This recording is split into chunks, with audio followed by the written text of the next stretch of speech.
Assalamualaikum warahmatullahi wabarakatuh. Salam jumpa kembali dengan Bu Mai dalam pelajaran SPDP tema 3. Anak-anakku sekalian, di tema 3 ini kita akan mempelajari pemahaman tentang tangga nada, lagu-lagu dalam berbagai tangga nada dengan iringan alat musik ritmis dan melodis. Lalu subtema 2 adalah memahami pola lantai dalam kreasi tari daerah. Sementara subtema 3 kita akan pelajari tentang memahami karya seni rupa. Anak-anakku sekalian, sebelum kita lanjut, maka marilah kita sama-sama membaca basmalah. Bismillahirrahmanirrahim. Anak-anakku sekalian, kita akan bahas subtema 1 yaitu tentang memahami nada dan iringan musik ritmis dan melodis. Ya, seperti yang sudah kita pahami dan Ibu sudah berikan kepada kalian 2 minggu yang lalu, bahwa tangga nada itu adalah merupakan susunan nada yang berjenjang atau urutan nada yang disusun secara beraturan. Jadi nada adalah bunyi yang getarannya teratur, ya. Tangga nada ada 2, tangga nada diatonis mayor dan tangga nada diatonis minor. Nah, tangga nada dan diatonis mayor dan tangga nada diatonis minor 2 minggu yang lalu sudah Ibu berikan contohnya ya.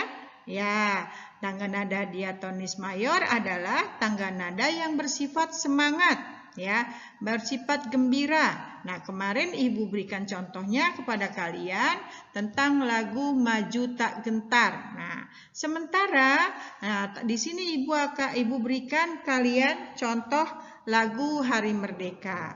Lalu tangga nada diatonis minor adalah tangga nada yang bercirikan sedih atau tidak bersemangat, ya. Kemarin Ibu berikan kalian contoh Indonesia Pusaka, ya. Nah, sekarang Ibu berikan contoh kalian lagu yang berjudul Syukur, ya. Nah, iringan alat musik ritmis dan melodis adalah, ya, nih perhatikan ya, alat musik ritmis adalah musik yang tidak mempunyai nada. Maksudnya apa? Ya, musik yang tidak punyai nada do, re, mi, fa, sol, la, si, do. Nah, itu nggak punya dia ya.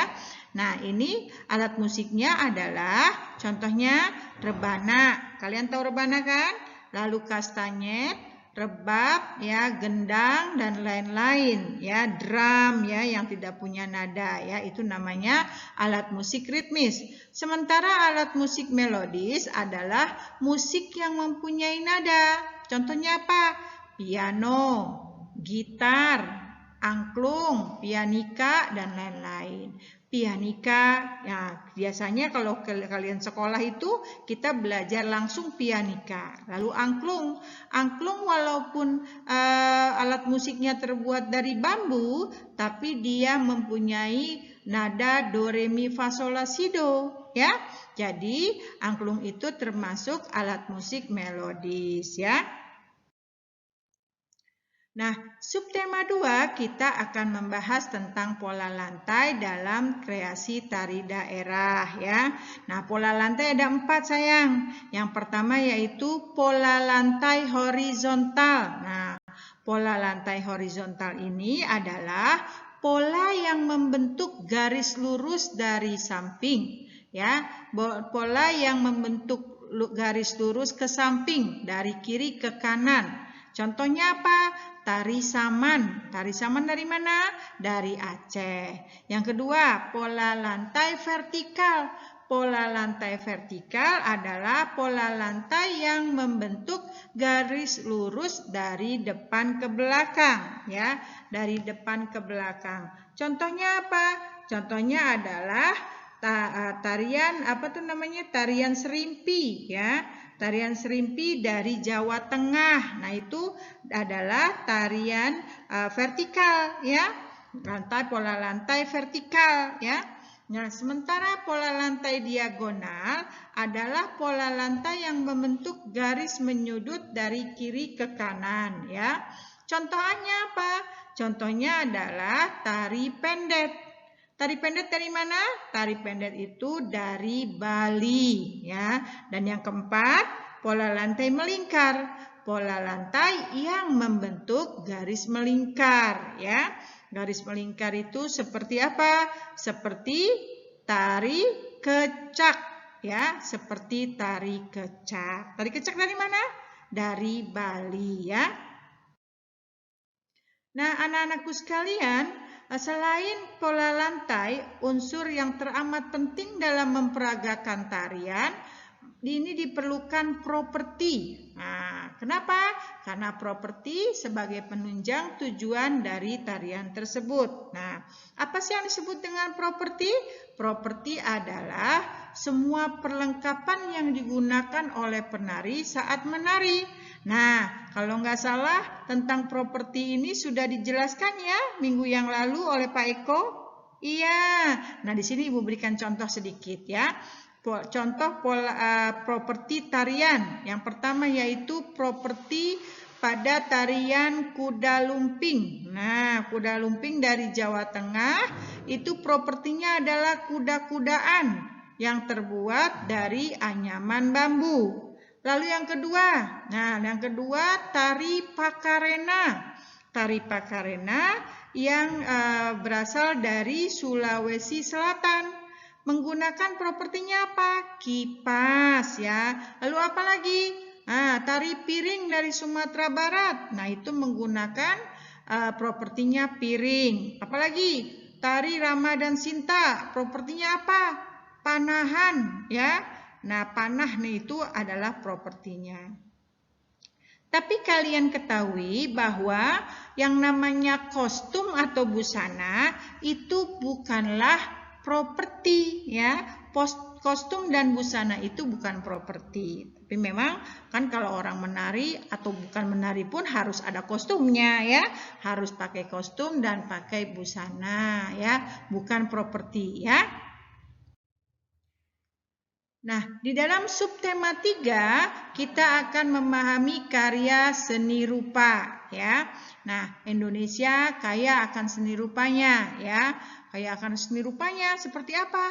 Seni gerabah, anyaman, ukiran, atau seni kerajinan tangan yang lainnya, ya. Nah, sekarang kita lihat. Nah, seni gerabah itu apa? Seni gerabah adalah karya yang terbuat dari tanah liat.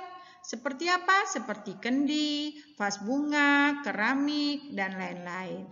Lalu seni anyaman. Seni anyaman adalah karya yang terbuat dari daun-daunan atau kertas atau tali atau yang lainnya. Nah, ini contohnya adalah apa? Kipas, tikar, bakul, ya, tampah, dan lain-lain sebagainya, ya. Atau ada juga rotan, ya. Nah, kursi rotan itu juga anyaman sayang namanya, ya, karya seni anyaman, ya. Yang ketiga adalah seni ukiran. Nah, karya yang terbuat dari bahan lunak dan bahan keras, ya. Bahan lunak seperti apa? Tanah, gips, ya, lilin, apalagi sabun. Nah, itu bisa diukir, ya. Lalu yang bahan keras apa? Batu, kayu, logam. Nah, itu bisa dibuat ukiran. Nah, seperti apa? Candi. Candi kan ada tuh yang dari kayu, ya. Ada juga yang dari mana? Dari batu, ya. Perlengkapan rumah tangga lainnya misalnya apa?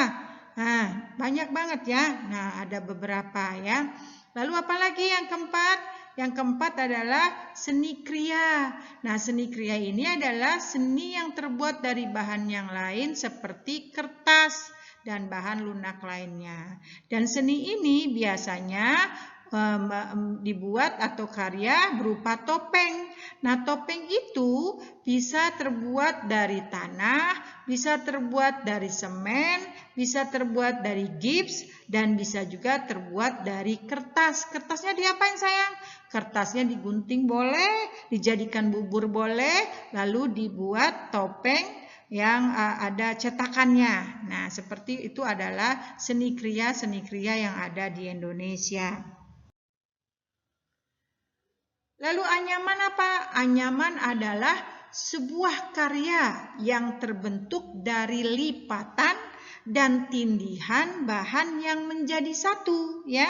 Kalian bisa lihat anyaman ini di buku paket halaman 162.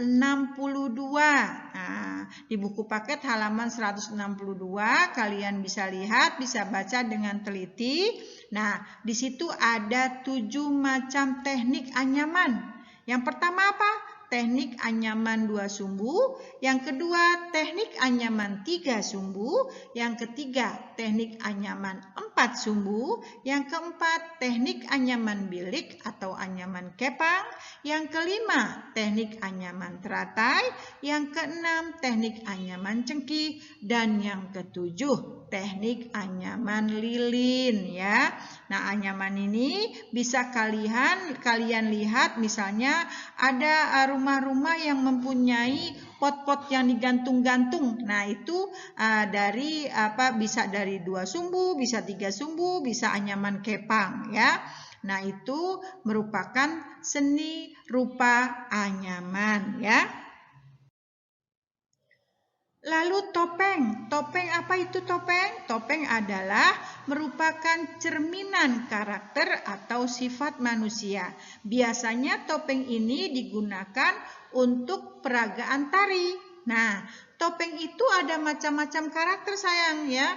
Yang pertama yaitu yang berkarakter lucu atau jenaka. Yang kedua berkarakter garang atau pemberani. Yang ketiga berkarakter seram dan jahat. Yang keempat berkarakter sabar dan ramah, ya. Ini menunjukkan bahwa, ya, para penari itu memainkan perannya dengan amat sangat serius, ya, amat menjiwai, ya, didukung oleh topeng-topeng yang mereka gunakan, ya. Baik anak-anakku sekalian, itu saja yang bisa Ibu sampaikan. Lebih kurangnya Ibu mohon maaf apabila ada kata-kata yang salah, ya. Terima kasih, tetap semangat dan selalu berdoa. Wassalamualaikum warahmatullahi wabarakatuh.